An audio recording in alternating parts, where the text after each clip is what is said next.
Hello বন্ধুগণ, তোমরা সকলে কেমন আছো? আশা করি সকলেই খুব ভালো আছো। আরও একটা নতুন ব্লগে সকলকে স্বাগত। তো দেখো, আজকে হলো ফেব্রুয়ারির 7 তারিখ, আর আজকে হলো আমাদের বাড়িতে রটন্তী কালী পুজো। তো ঠাকুরটা প্রত্যেকবার বাড়িতেই হয়, এবার যে বানায় তার বাড়িতে হয়েছে। তো সেখান থেকে ঠাকুরটা নিয়ে আসার সময় একটা ছোট্ট ক্লিপ এটা।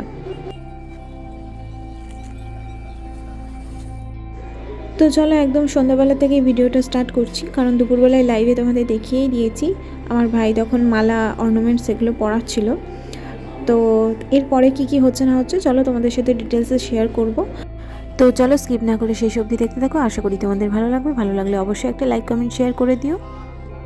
তো দেখতেই পাচ্ছ এখানে পুজো বসছে সবে, আর এখনও পুরোপুরি জোগাড় কমপ্লিট হয়নি। তো ওদিকে ফল কাটা চলছে, আর ওদিকে সামান্য কিছু বাটো জমা পড়েছে, এখনও বাকি রয়েছে। তো চলো আস্তে আস্তে কী হচ্ছে একটা একটা করে সবই তোমাদের কাছে তুলে ধরবো। তো দেখতে থাকো।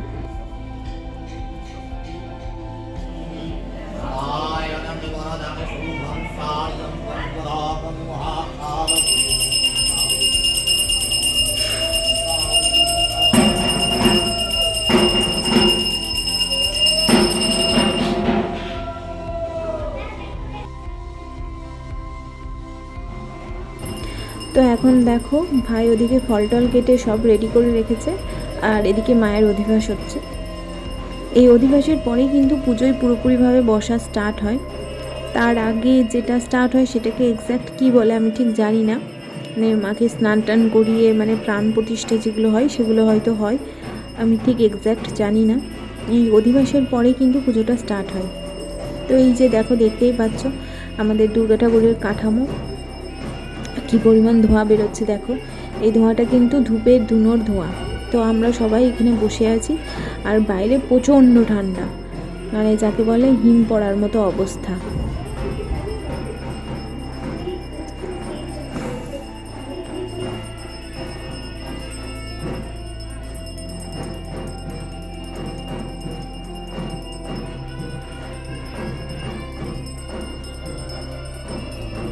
তো পুজো এইদিকে চলতে থাকুক, আর চলো আমরা নিজেদের ভিডিও করে নিই। যে দেখো এখানে আমরা বসে আছি, এখানে মাসি মানে হলো ছোটো কাকিমার দিদি, ওই যে ছোটো কাকিমা, আরও সবাই বসে আছি। দেখো অনেক মানুষ এখানে বসে আছে, এই যে দেখো।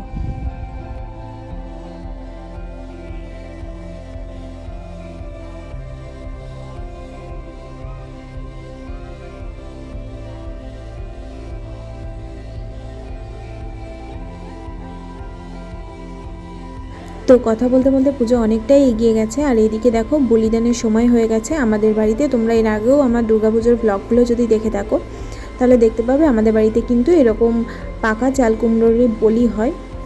আর এই যে কালী পুজোতেও কিন্তু আমাদের আগে ছাগ বলি হতো, কিন্তু এখন আর সেটা হয় না, এখন কিন্তু কুমড়ো বলিই হয়। তো এখানে একমাত্র পুরুষ হিসাবে উপোস করেছিল আমার ভাই, তো সেজন্য আমার ভাই বলিদানটা করবে। তো তোমরা দেখতে থাকো ভিডিওটা। অবশ্য এত পরিমাণ ঠান্ডা পড়েছে, ঘরে সবার জায়গা হচ্ছে না বলে বাইরে দেখো অনেকেই বসে আছে, বাইরের বারান্দায় এরা বসে আছে।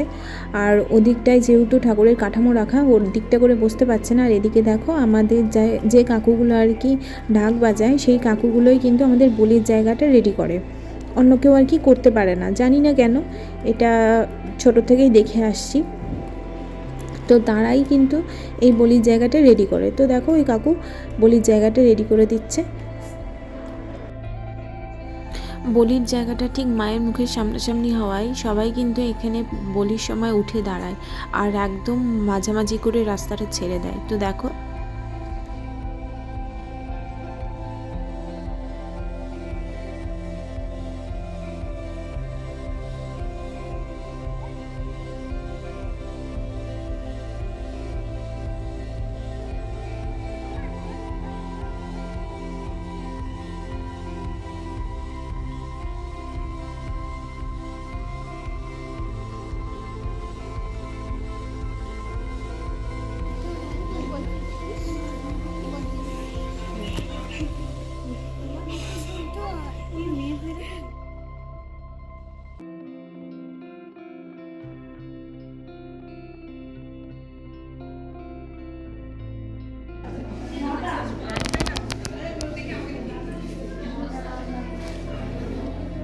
বাজাও।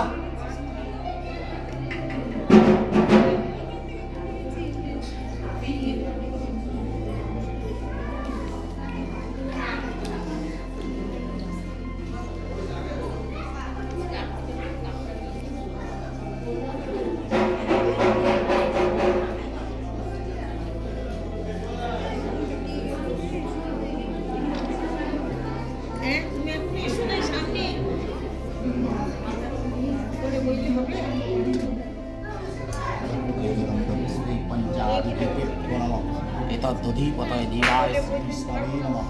एतत्पञ्चदीपं सम्प्रदान्ये क्लीं क्लीं क्लीं ह्रीं ह्रीं श्रीमद् दक्षिणकालिकायै।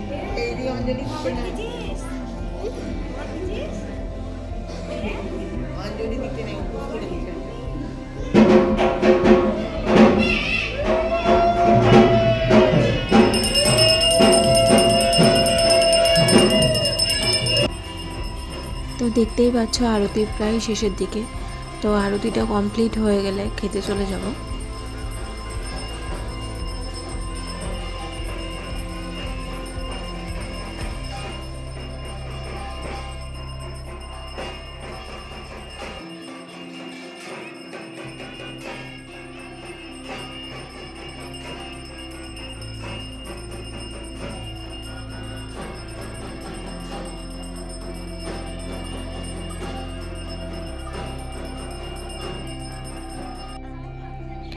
সারাদিনে সেভাবে খিদে পাইনি, মাঝে মাঝে একটু একটু জল তেষ্টা পেয়েছিল, কিন্তু এখন প্রসাদ খেয়ে জল খাবো না, একবারে খাবারটা খেয়ে বাড়ি যাব, গিয়ে জলটা খাবো।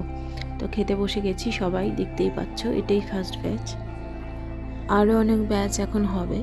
তো চলো খেয়ে নিই, আর কি খেতে দিচ্ছে চলো তোমাদের একটু দেখিয়ে দিই।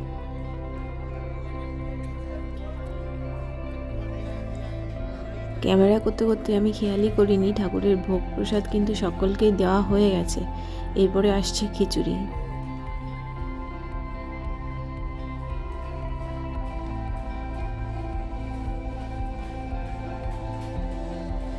তো দেখতেই পাচ্ছ ওদিক থেকে খিচুড়ি আর তরকারি দিতে দিতে আমাদের কাছে চলে এসেছে। তো চলো খেয়ে নিই, খেয়ে নিয়ে পরে ঠাকুরের বিসর্জন এখনও হয়নি, এখন হোম চলছে, হোমটা আমি দেখতে পেলাম না। তো ঠাকুরের বিসর্জনটা দেখবো খেয়ে নিয়ে। তো চলো আগে খেয়ে নিই।